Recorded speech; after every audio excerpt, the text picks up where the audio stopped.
உலகத்தின் ஒரே ஆண்மகன், போர்க்களத்தின் தலைவர், தர்மத்தின் நாயகர், அன்புக்குரியவர் தமிழ் தேவர், அவர்தான் முருகர். செங்குருதி சேயோனே, மங்கோடிய வேலோனே, செவ்வலரி தோளோனே, எங்குடிய காப்போ. சிவனுடைய ஆண்மகன் பல அவதாரங்களை எடுத்து அசுரர்களை வதம் செய்து உலக மக்களை காப்பாற்றினார்.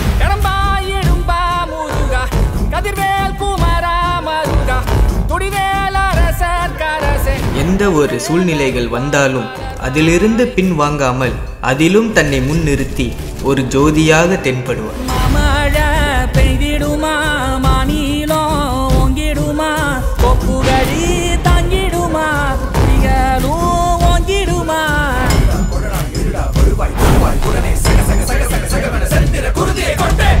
போர்க்களத்தின் சிறந்த தலைவரும் நல்ல குடும்பத் தலைவரும் இவர்தான்.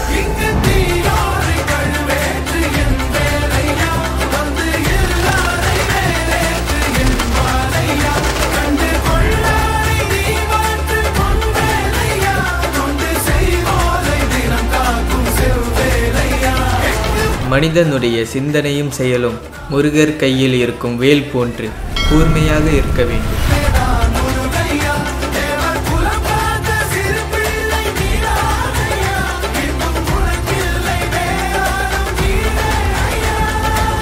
சுற்றுச்சூழலை நமக்கு ஏற்றது போல் அமைத்து கொண்டு நம்மை நாம் தயார்படுத்திக் கொள்ள வேண்டும்.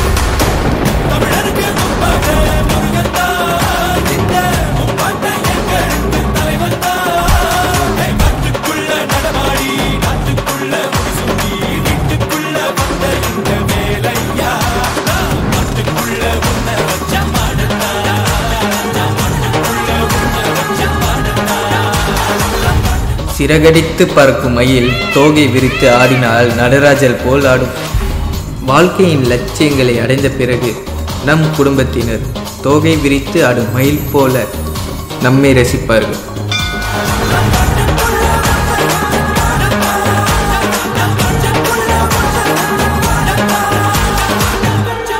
போருக்கு செல்லும் பொழுது சேவல் கொடி ஏந்தி கொள்வார். வெற்றி பெற்ற பிறகு சேவலுக்கே உயிர் கொடுப்பார். வாழ்க்கை போராட்டம் ஏற்படும் பொழுது தன்னம்பிக்கை என்ற கொடியை ஏற்றிக்கொள். வெற்றி பெற்ற பிறகு நிதானத்தை வளர்த்துக்கொள்.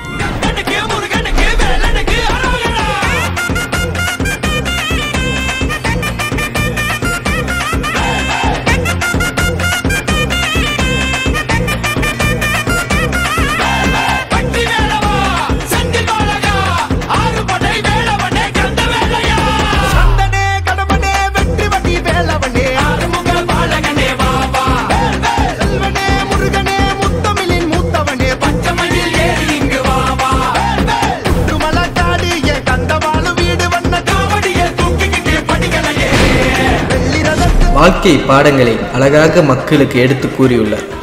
அதை பின்பற்றி அவரை போல் வாழ்ந்தால் நாமும் முருகர் தான்.